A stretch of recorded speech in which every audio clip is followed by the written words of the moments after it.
Alcohol দিয়ে তৈরি কোনো মাউথওয়াশ দিয়ে কুলকুচি করে নিন। সঙ্গে চিবিয়ে নিন মিন্ট জাতীয় চকলেট।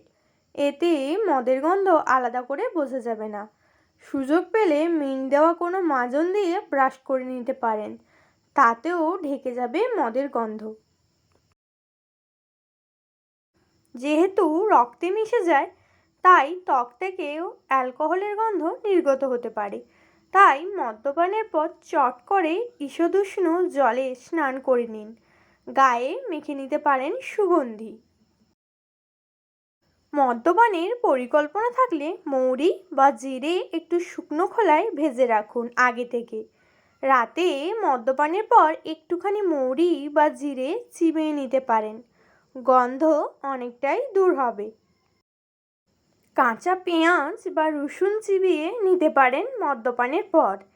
এই টোটকাটি অনেকের পছন্দ নাও হতে পারে, কিন্তু যেহেতু রসুন ও পেঁয়াজের নিজস্ব গন্ধ রয়েছে, তাই তাতে সাময়িকভাবে ঢেকে যেতে পারে মদের গন্ধ। কফি খেতে পারেন একটু কড়া করে। কফির কড়া গন্ধ সাময়িকভাবে ঢেকে দিতে পারে মদের গন্ধ।